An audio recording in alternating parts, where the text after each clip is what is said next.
Separation anxiety.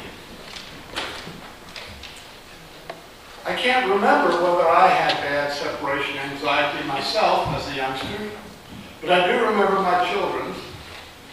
Once in a very blue moon, they would get clingy or pitch a fit when it came time to go into a party or a daycare. More often, however, they would be leading the way, ready to plunge right into whatever was going on. And I have distinct memories of dropping them off at boarding schools or colleges later in life, where 5 minutes after arrival, they didn't know me at all, and all I could do by hanging around was embarrass them further.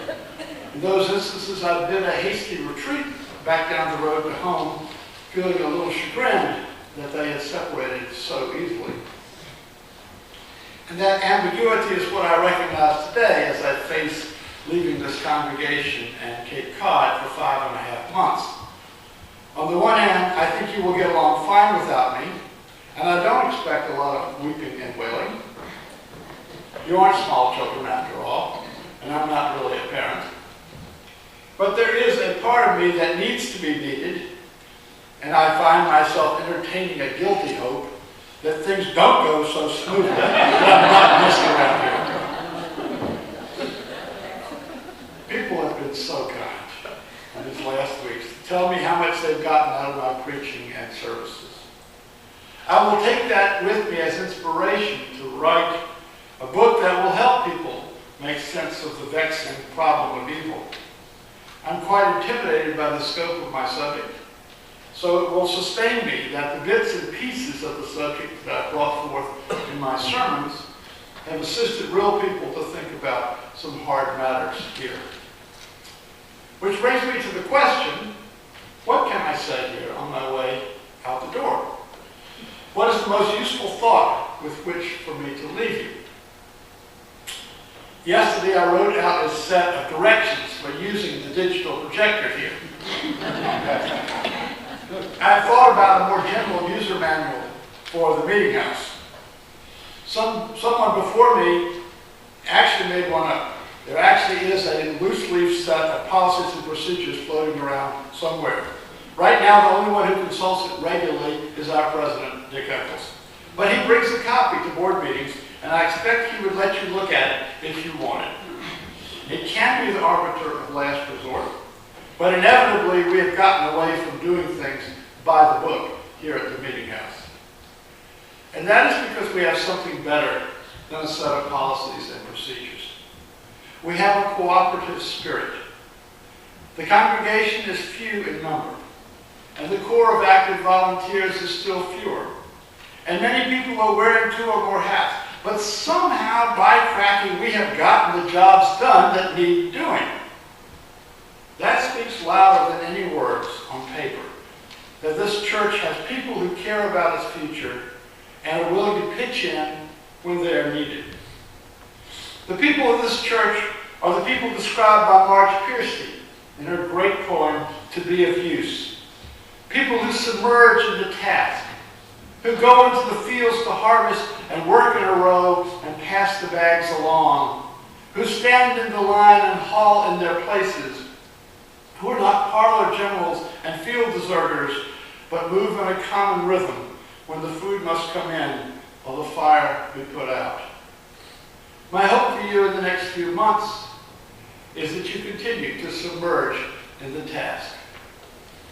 One of the things you can submerge in the task is your disagreements. Disagreements naturally arise in the course of looking at anything. By and large, you have an ability to disagree without being disagreeable.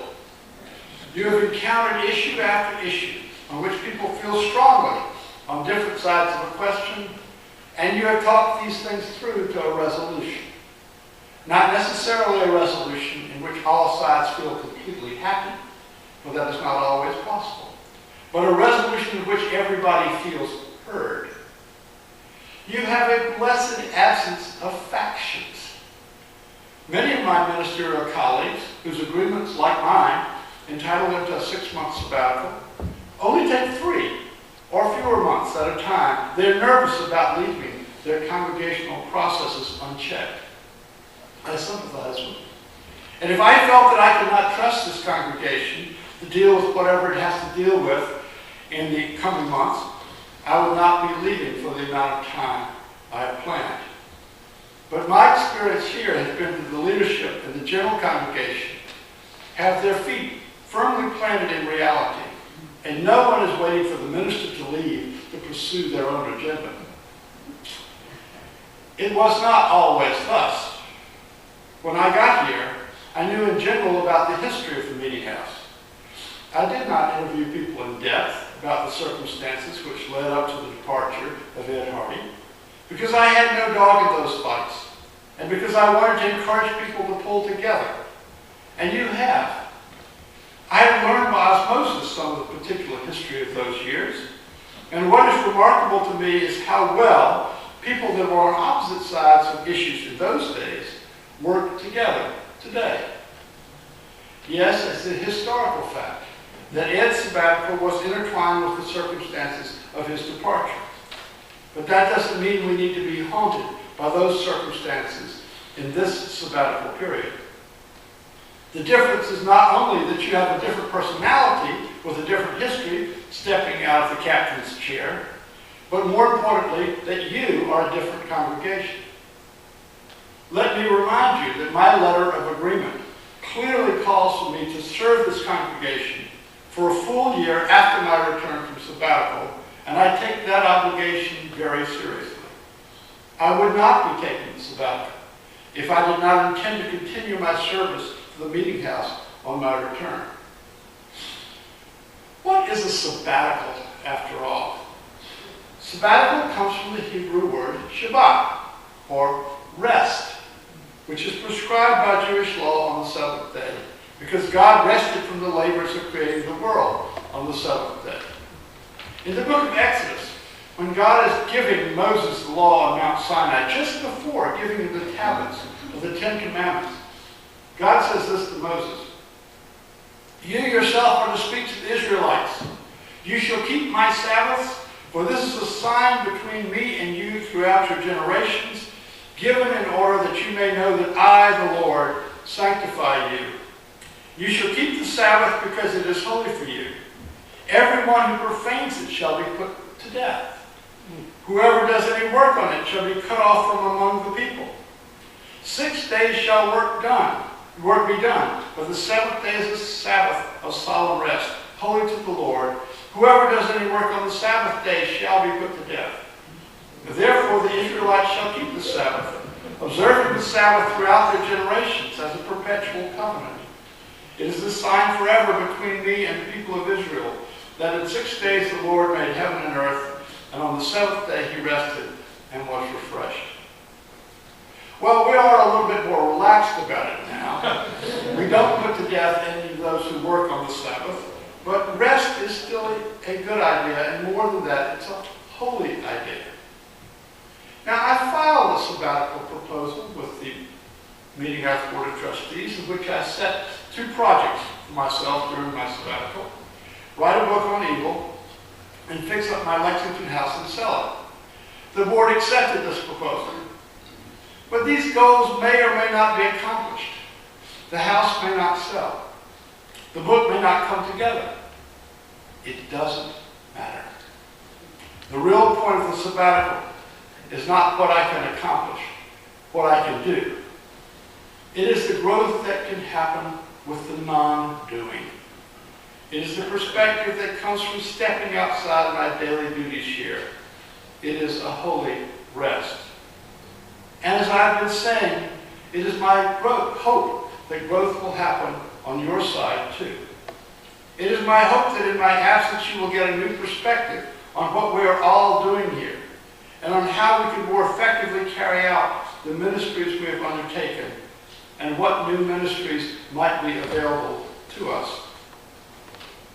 There are things in a church which hide in plain sight.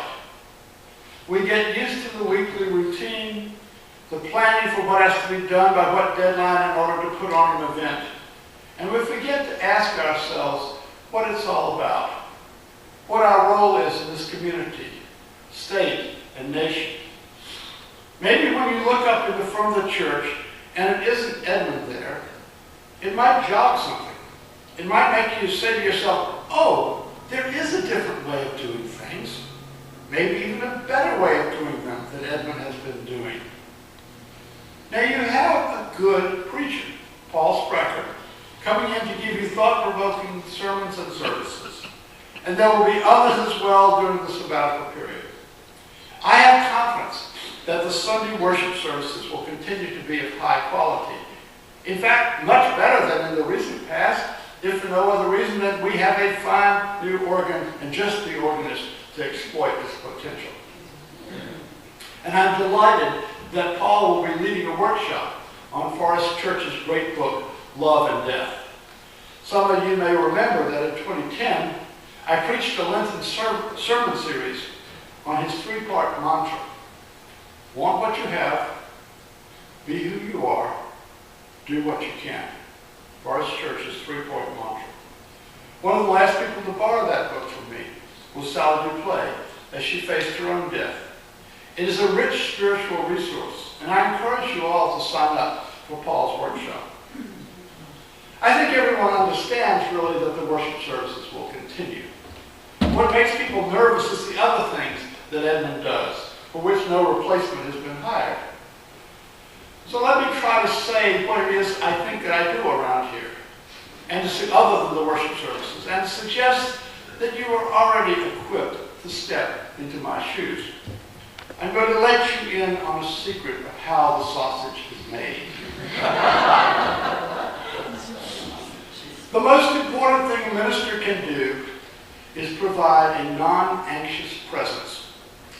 A congregation, like a family, is a social system. And the system is subject to periodic bouts of stress in the normal course of things. This can range from the administrator losing her keys to the whole lower floor of the building being out of commission for 4 months for repairs. What stimulates the stress is not as important as how the system responds to stress. When some actors in the system exhibit anxiety, others can respond with equivalent anxiety, or they can try to calm the anxiety of others. If everyone who encounters anxiety reacts by amplifying that anxiety, you soon have a very anxious system, and that is the road to dysfunction and breakdown. To be able to calm anxiety in others, however, you have to be self-aware enough to recognize it in yourself and to calm your own, much like the parent on the airplane who has to place the oxygen mask over her own face before putting on her child's oxygen mask. If you can deal with your own anxiety, you can then try to calm the anxiety of others. The second most important thing a minister does is to listen. Many of you have trained yourself in your small groups to listen deeply. Listening deeply means listening with your whole self. No distractions, no checking emails in your lap. For guys especially, it means putting aside the urge to fix things or offer advice. Listening is not about problem solving. It is about burden sharing. It is a skill which needs to be practiced and honed every day. The third most important thing I do around here is to let the left hand of the meeting house know what the right hand is doing. I attend a lot of committee meetings, and as it arises naturally in discussion of particular projects, I let one committee know what others are planning and considering. Now, this is not mysterious. It simply requires us to talk to one another. I see two channels where the information sharing function that now goes through me might be made more direct. One is in the program council, where representatives of each committee report to the other committees about what is going on. The second is through meeting minutes. Right now, the minute takers send committee minutes out to the committee members, but suppose they were sent out to everyone in the congregation. Then everyone would know what everyone else was about. The fourth thing I suggest is, in the words of my colleague Rob Eller Isaacs, for you to forgive yourselves and each other and begin again in love. I can preach these ministerial virtues, I can aspire to them, but you all know there are many times I don't practice them. None of us in real life can live up to the ideals we hold. And thank goodness. If any of us actually achieved perfection, we would be intolerable. We need to reread Peter Fleck's great essay, The Blessings of Imperfection, from time to time. When we recognize that we or others have fallen short of the best conduct, we forgive ourselves and each other, and we begin again in love. Does any of this make sense? What I'm trying to do is suggest ways in which you can carry for yourself some of the functions that I perform now. You know, I thought about having a life-size cardboard figure of myself made and installed in my office, but I know I'm not valued here for my looks. What I'm trying to do here is to demystify ministry. You know the scene in The Wizard of Oz, when Toto discovers that the wizard is not the disembodied fiery head they've been addressing with such terror, but a little guy over to the side behind the curtain, operating some low-tech projection equipment. The great line is, pay no attention to that man behind the curtain. Well, a lot of the setup of a church, the elevation of the pulpit, the lighting, and the music, resembles the show of The Wizard of Oz. But what I try to do every Sunday is the opposite. To show you my humanity, my fallibility, my impotence. Pay attention to the man behind the curtain, because he's the same as the man on the podium, and he's just a man. And you are just men and women doing what you need to do. You can each do a lot of what I do around here. As they say, it's not rocket surgery. A lot of ministry consists of simply seeing what needs doing and then doing it. My sabbatical arises out of a covenant relationship that I have with this congregation, as it's called ministry. But the congregation has a covenant with itself and with the holy. Shabbat, rest, is a part of these covenants. But also a part of the covenant in our tradition is shared ministry. Martin Luther instigated the Protestant Reformation with the insistence that ministry be shared, that there be, in his words, a priesthood of all believers. UUs have expanded that tradition to make it more universal. While we call a professional minister and require him or her to have certain training and education, it is clear that all members and friends of the congregation share in its ministry. All very well in theory, but you can't see this ministry of all UUs very clearly in the shadow of the call of minister. It's only when that minister steps out that the shared ministerial roles, which were there all along, become evident. To sum it all up, you're going to do fine. You're a great congregation. You care about each other. You will hold hands crossing the street and look before you leap. If you draft an email in a state of upset, you know enough to wait for an hour or a day before pushing the send button. When in doubt, don't. In the book of Exodus, God says that Shabbat is a sign of his covenant. Similarly, this sabbatical is a sign of the covenant between minister and congregation. Our churches, may I remind you, are bound together not by creed, but by covenant. To me, the covenant which binds the modern UU church together consists of the set of all reasons people come to that church. And so I'm going to close this with the words I opened the service with, those of Gordon McKeeman, which I think get at the reasons why you're all sitting here, why we're all doing all this together. To this house we come, bringing our boldest dreams, seeking here the inspiration and strength to make them be. To this house we come, hoping to bury broken dreams, to be sustained through their pain and to discover new ones amidst their tears. We come here lonely, isolated from meaningful human contact, searching for warmth and closeness and care, needing to grow beyond plateaus of flatness and the commonplace. We seek here challenges and commitments productive of greater wholeness and deeper meanings. We come intense and constructed, hoping for encouragement to shed our pretenses and to be ourselves. Filled with despair and self-doubt, we seek affirmations prodding us to say yes to ourselves and to life. Somehow, always putting happiness ahead of ourselves, we enter this place, trusting that what happens here will enable us to make and to accept a little bit of it now, today. Strange place, this house. Here we cry, sing, laugh, hurt, dance, touch, survive, celebrate, grow, search, doubt, hope, rejoice, pray, trust, care, learn, think, wonder, be, become. Yes, this morning, to this house, we come.